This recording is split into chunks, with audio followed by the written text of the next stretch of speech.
साथियों, हमारे YouTube channel ज्योतिष महिमा राकेश फलित ज्योतिष पाठ 154 में आप सभी का स्वागत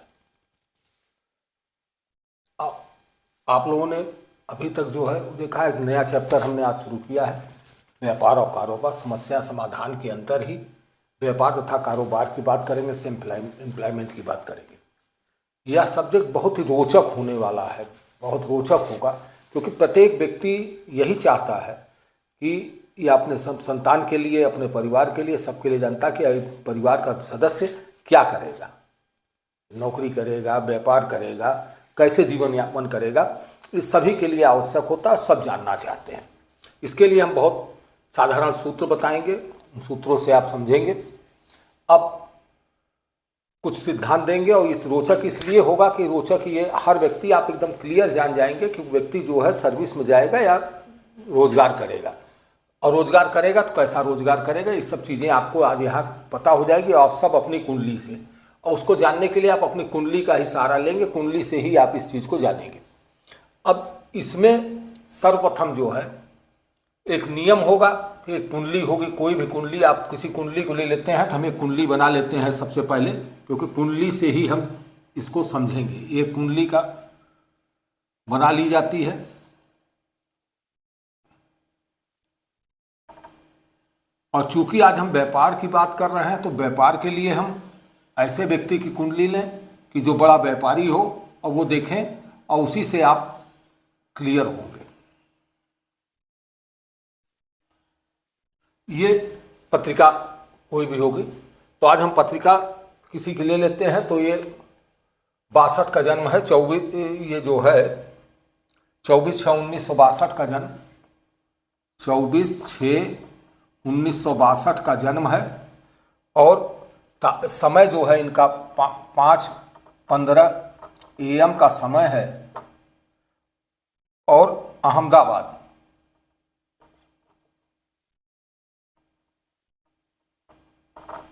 अहमदाबाद।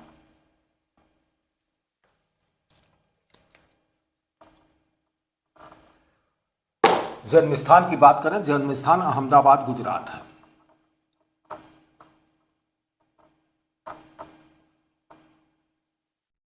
गुजरात।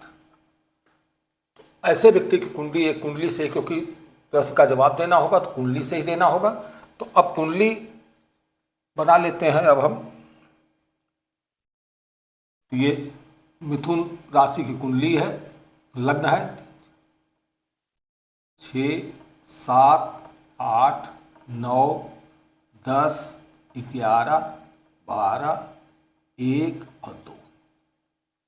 ग्रह जो हैं यहाँ पे सूर्य है, राहु शुक्र, राहु और शुक्र यहाँ बैठा है। उसके बाद शनि केतु यहाँ बैठे हैं, और चंद्र गुरु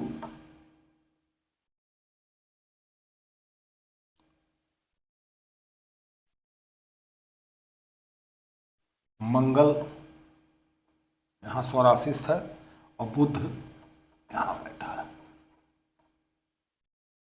अभी हम आपको ये नहीं बता रहे हैं ये किसकी कुंडली है, अभी व्यापार।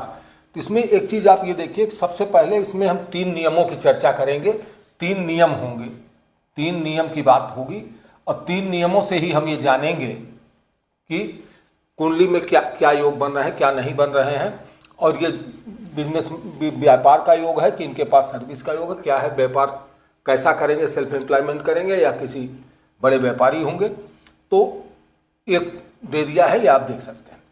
अब इसमें पहला नियम जो है, नियम की बात करेंगे तो पहला नियम ये होगा, पहला नियम होगा कि व्यापार की बात कर रहे हैं तो व्यापार के लिए व्यापार का खाना ये होता है, व्यापार 10वां भाव कर्म का भाव होता है, तो हम कर्म और इसको तो उसमें प्रभावित होगा ही। तो एक चीज ये देखने की बात ये है कि हम किस भाव से, कहना ये है कि इसमें पहला नियम ये कहता है कि 7वें भाव से, पहला नियम कहता है 7वें भाव से,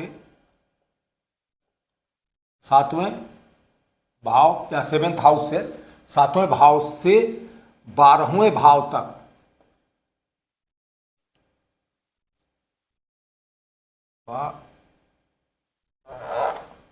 बारहवें भाव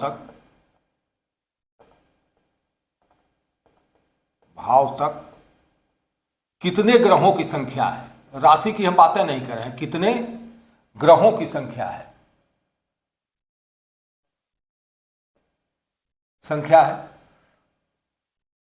है। एक चीज तो पहले, सबसे पहले हम ये देखेंगे कितने ग्रहों की संख्या है। ये 5 या 5 से अधिक, 5 या 5 से अधिक ग्रह हमें प्राप्त हो जाते हैं तो पहला नियम व्यापार के लिए फुलफिल करता है। अधिक ग्रह प्राप्त हो जाते हैं, प्राप्त हो जाते हैं तो पहला नियम, पहले का आधा मतलब जाते हैं तो हमारी समस्या समाधान हो जाएगा।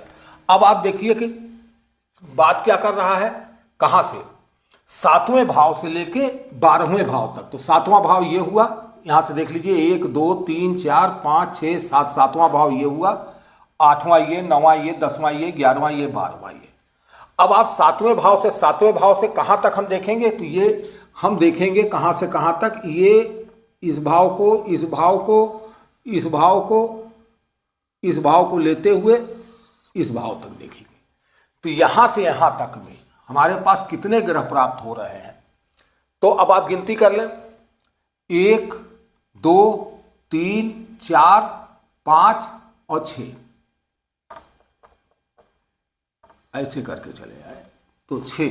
कितने भाव हमें प्राप्त हुए कि पहले ये इसके हिसाब से यहां हमको कितने ग्रह प्राप्त हो रहे हैं, 6 ग्रह प्राप्त हो रहे हैं।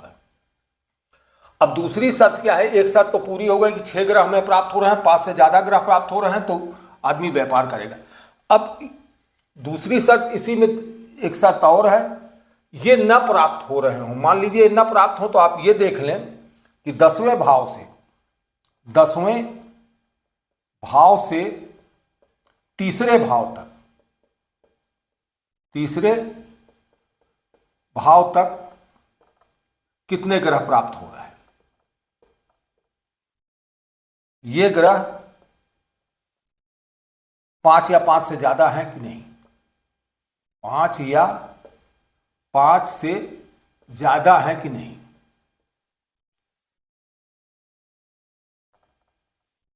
अब दूसरी चीज हम यहां से देखिए, तो दूसरा चीज अब आप देखेंगे, इसे भी हम कर दे रहे हैं कहां से कहां तक। ये तो हो गया। अब 5वें भाव से बात कर रहे हैं, 10वें भाव से। अब कहां से, 10वें भाव से तीसरे भाव तक। 10वां भाव ये है, अब 10वां भाव को ये लेते हैं, 10वां भाव से ये लेते हुए ये तीसरे भाव तक, यानी इसमें कितने ग्रह।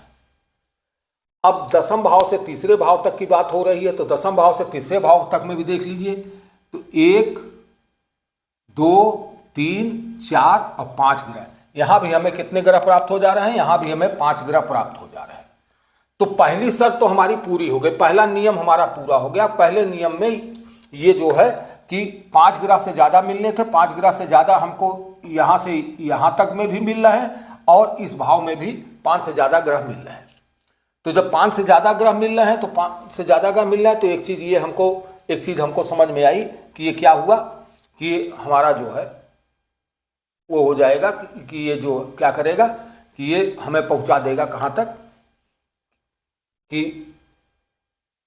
बिजनेस के लिए, हम बिजनेस करने को, व्यापार करने का एक योग्य मालूम हुआ। लेकिन इतने से क्या हम पूरा कर ले, इतने से आपने यदि कह दिया कि ये पूरा है, तो लगभग 60%, अब इतने से ही आपने अगर निर्णय ले लिया और निर्णय दे दिया तो 40%, 50%, 60% में ये होगा और उसमें जो है ये चीज नहीं होगी। तो ऐसा क्यों होगा, ये भी चीज समझने वाली। अब भाव की बात देखिए, यहां से यहां तक हम क्यों देखते हैं कि अब आप देखिए इन भावों में ग्रहों की संख्या क्यों देखी जाती है, इसका भी कारण समझे आप। कारण क्या है, 9वां भाव आपका व्यापार का है, पार्टनर का है, तो पार्टनर की आवश्यकता होगी व्यापार करने में। ये भाव आपके दिक्कत पर से, जब व्यापार करेंगे तो कुछ न दिक्कत परेशानी आएगी, लेकिन कंपटीशन का भी भाव है, तो यहाँ कंपटीशन व्यापार में चूंकि होता है वो भी आप ले रहे हैं। 11वां भाव आपका भाग्य का है, ये 11वां भाव यहाँ से लिया, इसी को आप इसको भी ले लीजिए, ये पूरा ये हुआ ना। तो ये 9वां भाव भाग्य का भाव है, पिता का भाव है, जो भी व्यापार में आवश्यक होगा। 10वां भाव आपका कर्म का है, कर्म आप करेंगे ही करेंगे, कर्म की आवश्यकता होगी। और 11वां भाव आपका जो है ये आय का भाव है, आय का है, और 12वां भाव व्यय का है, तो व्यय, तो इतनी चीज़ों की। अब ऊपर से चलते हैं, आप दूसरे वाले में देख लीजिए, यहाँ से आप क्या क्या चीज़ें देख रहे हैं। यहाँ से आप देख रहे हैं आय को, आप देख रहे हैं आय होगी, तो व्यय को भी आप देख रहे हैं कि व्यय होगा। फिर स्वयं आप व्यापार करने वाले हैं तो स्वयं आप अपने को देख रहे हैं, और धन कुटुंब रत्न बंधन को दे रहे हैं जो आपको सहयोग करेंगे, और ये भी व्यापार का भाव होता है। इन चीज़ों के लिए, व्यापार के लिए आपने देखा कि धन कुटुंब रत्न बंधन, तो ये पाने का, प्राप्ति का होता है, संग्रह करने का होता है। तो अतः ये भी जो है दोनों, तो ये व्यापार से जुड़े हुए ये भाव बनते हैं। तो अगर इनमें अगर आपके ये ग्रह इस तरह से 6 ग्रह, 5 से या 5 से ज़्यादा ग्रह मिल रहे हैं, तो एक चीज़ तो ये सिद्धांत पक्का हो गया कि ऐसा व्यक्ति व्यापार करेगा। लेकिन अब इस सिद्धांत को आगे कैसे बढ़ाएं, इसके लिए एक दूसरा नियम। अब ये नियम 1 था, नियम 2, नियम 1 तो हमको मिल गया, तो हम जान गए कि नियम 1 मिल गया तो व्यापार की तरफ आदमी का रुझान है, व्यापार की तरफ जाएगा। नियम 2 में हम 4 ग्रहों को लेते हैं, सूर्य चंद्र मंगल और राहु। अब सूर्य चंद्र मंगल राहु को हम ये देखेंगे कि सूर्य चंद्र मंगल राहु, ये 4 ग्रह पहले आप याद रखें कि 4 ग्रह होंगे, सूर्य चंद्र मंगल राहु। इनका संबंध किससे हो जाए? प्रथम भाव या उनके स्वामी से। फिर दसम भाव या उनके स्वामी। अब 2 ही चीज है नियम 2 में कि प्रथम भाव और उनके स्वामी। तो प्रथम भाव ये हुआ कुंडली का, और उनका स्वामी यहां बुध हुआ, 3 लिखा है, मिथुन राशि है, बुध हुआ। दसम भाव क्या हुआ? दसम भाव ये हुआ आपका, दसम भाव ये भाव हो गया, और दसम भाव उनका स्वामी क्या हुआ है? यहाँ लिखा है आपका 12 लिखा है, तो 12 लिखा है, तो 12 का मतलब यहाँ मीन राशि हुई, मीन राशि का स्वामी गुरु हुआ। अब बात क्या कह रहा है यहाँ पे? बात यही आपको ध्यान देने वाली बात है कि अब इसकी पुष्टि होगी कि अगर ये व्यापार करेंगे, यहाँ से पता लग रहा है, अब ये पुष्टि करेगा कि हाँ व्यापार करेंगे कि नहीं करेंगे। अब इनमें से चारों नहीं, 2 कम से कम 2 ग्रह, कम से कम 2 ग्रह क्या हो जाए? संबंध बना ले, संबंध बना ले। किससे संबंध बना ले? प्रथम भाव और उनके स्वामी से, दसम भाव या उनके स्वामी से। अब प्रथम भाव आपका ये हो रहा है और दसम भाव ये हो रहा है, इनके स्वामी क्या हो गए? प्रथम भाव दसम भाव। आप जाने एक का स्वामी बुध है, एक का स्वामी गुरु है, इनसे संबंध बनाना है। चारों बन जाए बहुत अच्छा है, लेकिन 4 न बने तो 2 ग्रहों का संबंध जरूर इनसे बन रहा होगा, तभी जो है ये स्थिति ये इसका समर्थन करेगा पहले नियम का, कि पहले नियम का कि ये व्यापारी होगा, व्यापार करेगा या सेल्फ एम्प्लॉयमेंट करेगा। बात अब सेल्फ एम्प्लॉयमेंट की आती है। सेल्फ एम्प्लॉयमेंट क्या होता है? जो आप सेवा देते हैं, जैसे इंजीनियर है, इंजीनियर कहीं किसी जगह जाके अपनी सेवा दे रहा है, डॉक्टर है, डॉक्टर अपनी सेवा दे रहा है, सर्विस देता है और पैसा कमाता है, सीए अपनी सेवा देता है, पैसा कमाता है, बिल्डर है वो अपना बिल्डिंग बनाता है, सेवा दे रहा है और उसमें पैसा कमा रहा है, तो ये भी एक तरह का व्यापार हुआ, सेल्फ एम्प्लॉयमेंट। बात व्यापार की कर रहे हैं और सेल्फ एम्प्लॉयमेंट की बात कर रहे हैं। तो अब प्रथम भाव और दसम भाव अंक के स्वामी, तो अब इसको भी आइए देख लेते हैं क्या है। सूर्य चंद्र मंगल राहु। अब सूर्य आप देखिए कहाँ है। अब संबंध क्या होता है? पहले संबंध को भी आप समझ लें। एक चीज हम आपको समझा दें, संबंध कैसे बनते हैं। संबंध बनने की तरीका है, संबंध जो है होता है, एक संबंध तो होगा उस भाव में हो, भाई भाव में हो गया वो ग्रह तो संबंध हो गया। दूसरा उस भाव पर दृष्टि हो,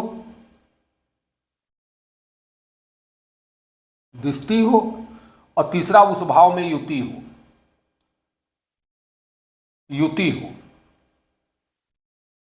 अब ये तीन चीजें हो गई, उस भाव में हो, उस भाव पर दृष्टि हो, उस भाव में युति हुई। अब उस भाव में या उस ग्रह पर, दोनों चीज को उस भाव समझ लीजिए या उस ग्रह पर, क्योंकि यहाँ पे ये भी है दसम भाव, उनके स्वामी की भी बात हो रही, तो स्वामी से भी संबंध बनेगा। स्वामी से जो है पे साथ हो, स्वामी पे दृष्टि हो, स्वामी के साथ युति हो, या स्वामी से स्थान परिवर्तन, एक चीज और आता है स्थान परिवर्तन, एक दूसरे के घर में हो। जैसे अब आप समझिए कि जैसे ये बुध है, आप अभी इसी में आएगा तो आगे आपको समझ में आ जाएगा। अब सूर्य ग्रह को हम पहला ग्रह लेते हैं, सूर्य ग्रह को लेते हैं। अब सूर्य ग्रह कहाँ बैठा है? सूर्य ग्रह यहाँ बैठा है। अब बात क्या कह रहा है? यहाँ कह रहा है प्रथम भाव या उनके स्वामी से, तो प्रथम भाव में बैठ गया तो एक ग्रह हमको सूर्य जो है प्राप्त हो गया कि सूर्य कहाँ है? प्रथम भाव में बैठा है और किसी के साथ नहीं बैठा, अकेले बैठा है, तो प्रथम भाव का तो एक हमको मिल गया। चंद्रमा की बात कर लेते हैं। चंद्रमा इस कुंडली में कहाँ बैठा है? चंद्रमा यहाँ बैठा है। अब चंद्रमा यहाँ बैठा है, किसके साथ बैठा है? आपने ये देखा, चंद्रमा गुरु के साथ, ये दसम भाव के स्वामी के साथ बैठा है, तो ये भी स्थित हमको चंद्रमा भी मिल गया। चंद्रमा भी जो है हमारी स्थित ये कर रहा है, तो दो हमको मिल गए हैं।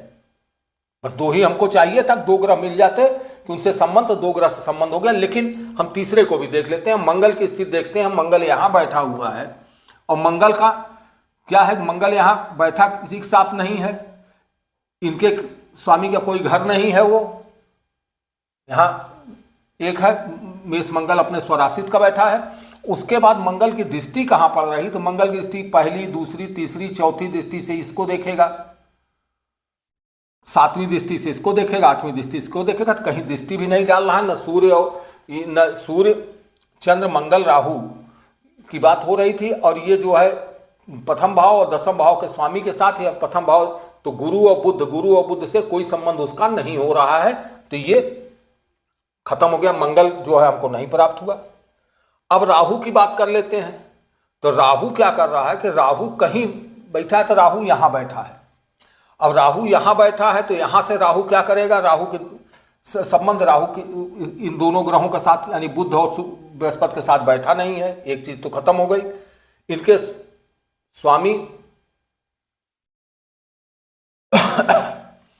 स्वामी प्रथम और द्वितीय भाव, और इनके स्वामियों से भी कोई संबंध, इनके बुध और गुरु से कोई संबंध इनका दिख रहा है। अब आप देखिए, राहु यहाँ बैठा है तो ये इसकी भी जो है तीन दृष्टियां होती हैं, 5, 7, 9 ही इसको भी दृष्टि प्राप्त है। तो राहु 1, 2, 3, 4, 5 यहाँ पे है ही नहीं। सातवीं दृष्टि से ये राहु जो है देखेगा, सातवीं दृष्टि से इसे देखेगा, तो यहाँ शनि केतु यहाँ भी नहीं देख रहा, और 9वीं दृष्टि से ये गुरु को देख रहा है, यानी राहु भी देख ले रहा है। राहु को दृष्टि संबंध हो रहा है, तो किसको देख रहा है? इस भाव के स्वामी दसम भाव को, दसम भाव से संबंध बना रहा है, दसम भाव के स्वामी से दसम भाव से संबंध बना रहा है, तो ये भी मिल गया। तो तीन चीजें हमें प्राप्त हो गई। तो इसने भी हमको समर्थन किया, क्या समर्थन किया? कि हम वो क्या करेंगे कि ये व्यापार की तरफ जा रहे हैं, व्यापार ही करेंगे। अब इसी में आगे हम चलते हैं कि आप तो दो चीज जाने, अब तीसरी चीज, एक चीज और। अब यहीं से आपने अगर निर्णय ले लिया तो ये निर्णय अब आपका यहाँ पे इतना निर्णय आने पे लगभग 90% जो है ये व्यापार की तरफ जाएंगे, सर्विस नहीं करेंगे, व्यापारी बनेंगे, व्यापार पे ही जाएंगे। ये यहाँ क्लियर होता है। अब उसके बाद आगे बढ़ते हैं हम। लेकिन इतने से अगर हमने निर्णय दे दिया कि 90% हम जान गए, यदि आप 90% से संतुष्ट हैं तो आप इसी पे संतुष्ट हो जाएं। लेकिन इसमें बहुत सी चीजें गड़बड़ हो जाएंगी, क्योंकि एक तीसरा नियम है, और तीसरा नियम इस नियम को समाप्त कर सकता है। कि ये जितना आपने देखा कि ये व्यापारी बनने का नियम है, ये व्यापारी बनने का नियम, तीसरे नियम जो है अगर वो लागू हो गया तो वो समाप्त कर देगा, इसको जो है एकदम ये खारिज हो जाएगा। तो इसलिए इसी पे आप निर्णय दे देते हैं तो निर्णय आपका गलत भी हो सकता है। 90% तो सही ही होगा, लेकिन 10% गलत होने की संभावना रहेगी अगर तीसरा नियम इसको जो है खारिज करता है। अब तीसरे नियम के लिए हम क्या देखेंगे? अब तीसरे नियम के लिए अभी आप नोट कर लिए होंगे, इसको नोट कर लें और इसको अपने देख के और लोगों की कुंडली देखें। और अब हम यहाँ क्लियर भी कर देते हैं कि ये कुंडली किसकी है। ये कुंडली अडानी की कुंडली है, अडानी की कुंडली है। तो अडानी बहुत बड़े व्यापारी हैं, व्यापारी देख रहे हैं। लेकिन अब तीसरे नियम से भी हम समझने की कोशिश करेंगे। क्या तीसरा नियम इन्हें समर्थन दे रहा है कि ये करेंगे? व्यापारी हैं, अब आप जान गए, पहले हम इसीलिए नहीं बताना चाह रहे थे, ये देख लीजिए। अब आगे आते हैं, हम आगे इसी को आगे बढ़ते हैं। अब ये आप नोट कर लिए होंगे। अब तीसरे नियम की भी बात कर लेते हैं। दो नियम आपने देखा,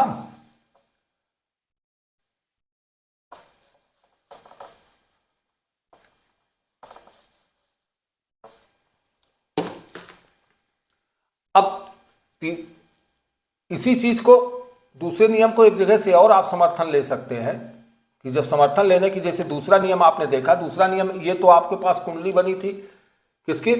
इनकी कुंडली बनी थी, आपकी लग्न कुंडली।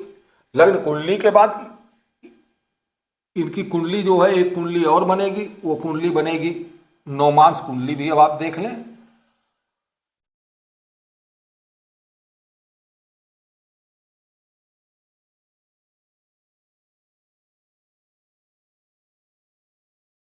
अब नवमांस कुंडली भी इनकी तैयार की है, ये भी बना देते हैं। 9, 10, 11, 12, 1, 2, 3, 4, 5, 6, 7, 8 नवमांस कुंडली। इसमें सूर्य राहु यहीं बैठा है, और गुरु यहां होगा, और चंद्रमा यहां बैठा है, और केतु बुध शनि यहां है। केतु बुध और शनि यहां बैठा है, और यहां पे शुक्र और मंगल। अभी दूसरे नियम को, अभी हम दूसरा नियम ही वही चल रहे हैं कि उसमें समर्थन सूर्य चंद्र। अब इसमें आप ये देखें कि ये कुंडली हो गई। अब इसमें ये सूर्य राहु चंद्र, ये कुंडली, ये नवमांस कुंडली है। नवमांस, इसको आप कहेंगे नवमांस कुंडली। और नवमांस कुंडली कहाँ प्राप्त होगी? नवमांस कुंडली आप बनाना नहीं जानते हैं, पूर्व के अध्याय में हम बता भी चुके हैं कि नवमांस कुंडली कैसे बनाई जाती है। ये नवमांस क्या होता है? नवमांस इसी कुंडली का 9वां भाग, कि 9 भागों में से बांट दिया जाता है और किया जाता है। ये इसके जो है, अगर ये शरीर है तो ये शरीर का एक्सरे है। तो हम किसी चीज को देख रहे हैं तो उसका एक्सरे करते हैं, अंदर के भाव को यदि बाहर। अगर ये पेड़ है तो ये पेड़ का फल है। इस तरह से आप समझें कि व्यापार है तो व्यापार का लाभ ये है। अब इससे समर्थन हम प्राप्त करेंगे, तो समर्थन प्राप्त करेंगे। अब समर्थन एक चीज ये है कि एक दूसरा नियम से आपने देखा दोनों नियम आपका लागू हो गया। दूसरा नियम अगर इसमें भी लगाना चाहें आप सूर्य चंद्र मंगल राहु को, तो सूर्य चंद्र मंगल राहु को इसमें भी आप देखें कि सूर्य की दृष्टि क्या है, प्रथम भाव और दसम भाव पे है। तो यहाँ पे जो है 9 गुरु और बुध यहाँ भी आ रहा है। अब सूर्य की दृष्टि, सूर्य यहीं बैठा हुआ है, तो सूर्य इसने भी समर्थन कर दिया। एक मिल गया, सूर्य मिल गया आपको। कौन कौन सा था? सूर्य चंद्र मंगल और राहु। यहाँ भी सूर्य चंद्र मंगल राहु, तो सूर्य जो है यहीं बैठा हुआ है। सूर्य आपको मिल गया। राहु भी यदि प्रथम भाव में बैठा है तो राहु भी, 2 तो वैसे ही मिल रहे हैं, दिखाई दे रहे हैं। चंद्रमा की बात कर ले तो चंद्रमा आपका यहाँ बैठा है। चंद्रमा की दृष्टि कहीं से नहीं हो रही, चंद्रमा इस पे शुक्र पे दृष्टि डाल रहा है, मंगल पे डाल रहा है। और यहाँ मंगल और बुध, ये गुरु और बुध की बात कर रहा है, तो इस पे चंद्रमा हमको नहीं मिल रहा है। मंगल की बात कर ले तो मंगल हमको जो है, मंगल हमारा कहाँ बैठा है? मंगल ये बैठा है। अब मंगल की भी दृष्टि देखिए तो मंगल शुक्र के साथ बैठा है, बुध और गुरु के साथ नहीं बैठा है, और न प्रथम भाव में है न दसम भाव में है। और मंगल की दृष्टि भी देख ले तो मंगल की चौथी दृष्टि से 1 2 3 4 ये देखेगा। 7वीं दृष्टि से मंगल जो है इसको देखेगा, चंद्रमा को, और 8वीं दृष्टि से मंगल बुध को देखेगा। अब देखिए मंगल भी हमको मिल रहा है, मंगल बुध को भी देख रहा है। बुध जो है यहाँ का स्वामी है, तो इसके स्वामी पे दृष्टि पड़ रही, तो इससे संबंध बना रहा है। तो हमको 3 ग्रह मिल गए। तो यहाँ से भी ये दूसरे नियम को ये समर्पित करता है कि दूसरा नियम हमारा सही। तो दूसरा नियम हर जगह से समर्थित, पहले नियम से आपको समर्थन प्राप्त हुआ कि ये व्यापार ही करेंगे, दूसरे नियम भी ये समर्थन करता है कि व्यापार ही करेंगे। अब तीसरे नियम की बात कर ले, दो नियम आपने समझ लिया। अब तीसरा नियम यही नियम सबसे प्रभावशाली नियम है, क्योंकि यह नियम ही अगर इसे खारिज कर देता है, ये जो पहला और दूसरा नियम को अगर खारिज करता है तो वहीं आपका ये खारिज हो जाएगा। तो अब इसमें दो चीजें आएंगी कि बात अब आ रही शनि की बात आएगी तीसरे नियम में। नियम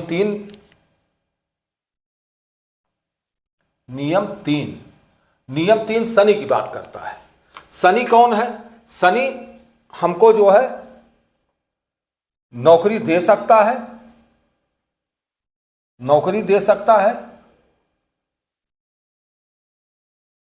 नौकर बना सकता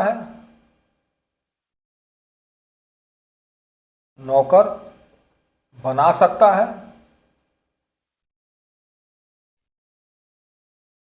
और नौकर भी दे सकता है। अब तीन स्थितियां आपकी हुई। नौकरी दे सकता है तो शनि नौकरी का कारक हो गया, शनि नौकरी देने का कारक हो गया। नौकर बना सकता है कि हमको नौकरी दे सकता है, कहीं नौकरी दे सकता है, वही नौकर बना सकता है, किसी के नौकर हम नीचे पद पे रहें। और एक स्थिति ये आती है कि हम किसी के अंडर में काम करें, और एक स्थिति नौकर भी दे सकता है। तो नौकर दे सकता है हम किसी हायर पोस्ट पे हों, हमारे अंडर में काफ़ी लोग काम करते हों, तो हमको नौकर भी दे सकता है। शनि की ये स्थिति होती है। तो शनि से भी हमें पूछ लेना है, समझ लेना है कि शनि भी क्या इसका समर्थन करता है। तो शनि करता है, तो अभी तक तो आपने प्रथम भाव और दूसरे में से देखा कि दशम भाव के समर्थन की बात थी। अब आपको यहाँ पे प्रथम भाव की समर्थन की बात नहीं करनी है। अब समर्थन क्या है? दशम भाव।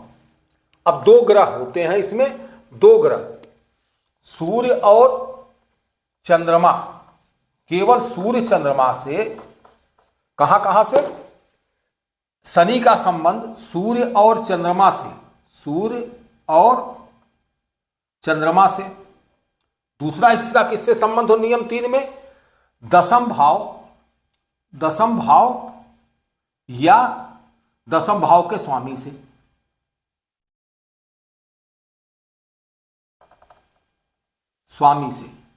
ये दो चीजें क्या करना है? शनि का संबंध किससे हो? सूर्य और चंद्रमा से हो रहा है कि नहीं हो रहा है, और दशम भाव या दशम भाव के स्वामी से हो रहा है कि नहीं, ये दो चीजें देखनी है। लेकिन शर्त है, शनि इसमें शनि के दो रूप बनेंगे। आप इसे समझे, शनि के यहां हमारे पास दो रूप बनेंगे। एक शनि गोचरस्थ होगा, और दूसरा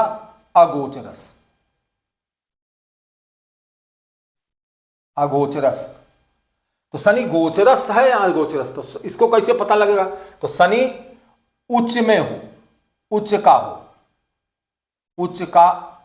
हो, स्वराशि का हो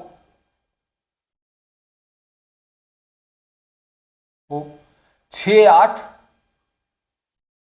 12 में न हो। गोचरस्थ कब होगा? तो ये गोचरस्थ होगा तो क्या करेगा? ये हमेशा जो है हमारे लिए बेनिफिट कारक होगा, अच्छा फल देगा।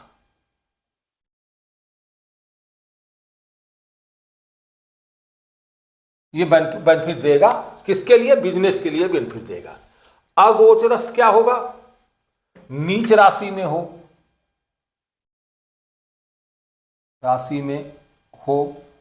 सूर्य से अस्त हो,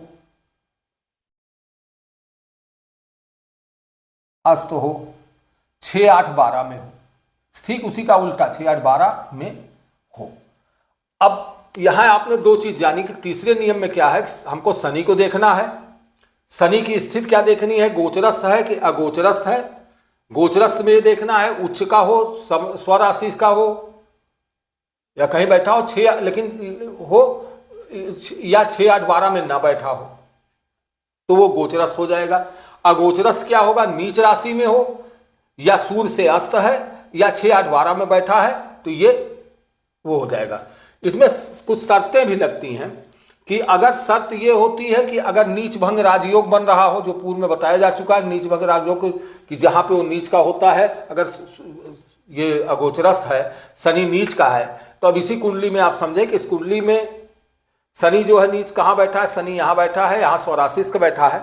शनि नीच का कहाँ होगा, शनि तुला राशि में उच्च का होता है, मेष राशि में नीच का होता है। अगर शनि जो है यहाँ बैठ जाता तो ये नीच का होता, और अगर नीच का होता तो नीच का, तो ये विपरीत राजभंग योग कैसे कब बनता है कि जब ये नीच राशि में हो शनि, तो इस राशि का स्वामी, जिस राशि में वो नीच को होता है, उसका स्वामी उच्च का हो जाए या केंद्र में आ जाए तो वो उच्च का, तो अब उसका स्वामी उच्च का कब होगा कि यदि शनि यहां बैठा होता मेष राशि में, तो मेष राशि में ये उच्च का शनि हो जाता, मेष राशि में नीच का शनि होता, और नीच का शनि होता तो इसमें मंगल की राशि है ये, तो मंगल जो है उच्च का हो जाए। तो मंगल कहाँ उच्च का होता है, मंगल मकर राशि में उच्च होता, मंगल यहाँ होता, मंगल यहाँ होता तो मंगल उच्च का हो जाता, तो ये विपरीत राजभंग योग होता, तो ये प्रभाव न पड़ता, तो ये उच्च का ही माना जाता, इसी रूप में माना जाता।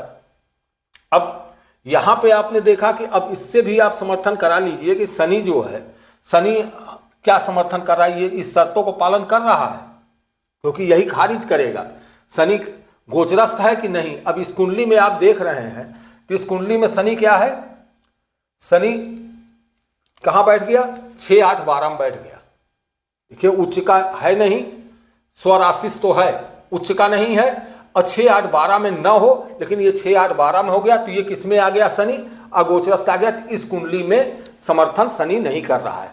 लेकिन ये 3 कुंडलियों को हम लेते हैं, 3 कुंडली में से किसी एक में, ये कुंडली आपकी नवमांश हुई। अब हम आपकी दशमांश कुंडली भी एक बना देते हैं। अब इस कुंडली की बात नहीं आएगी, इसलिए इस कुंडली को हम हटाते हैं।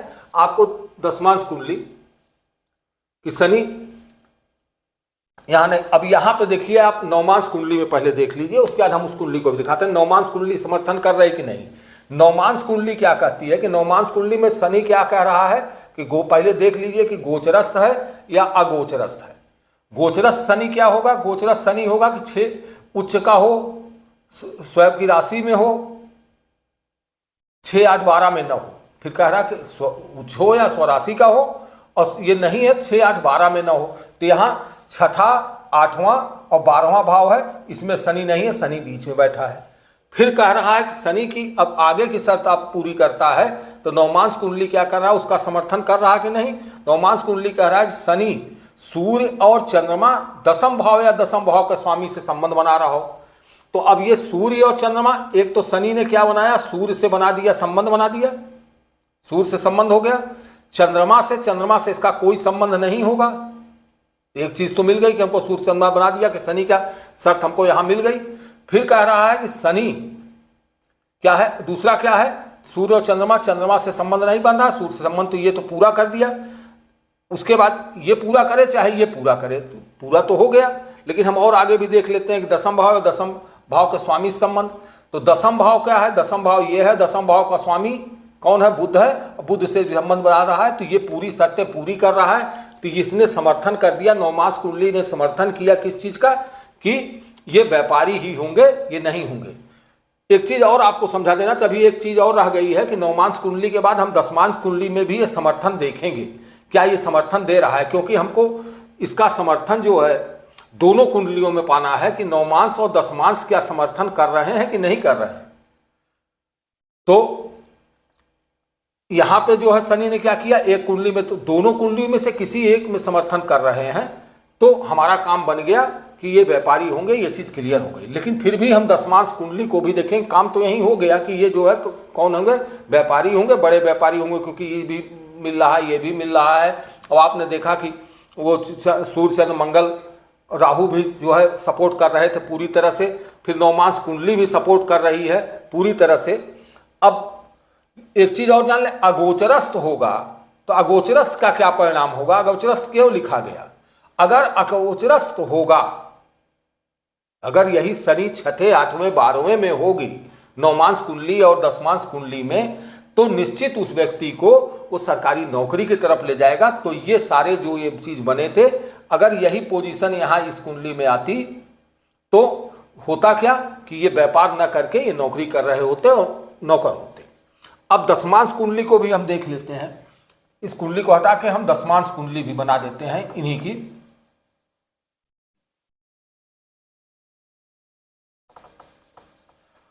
अब इनकी दशमांश कुंडली को भी आप देख लें।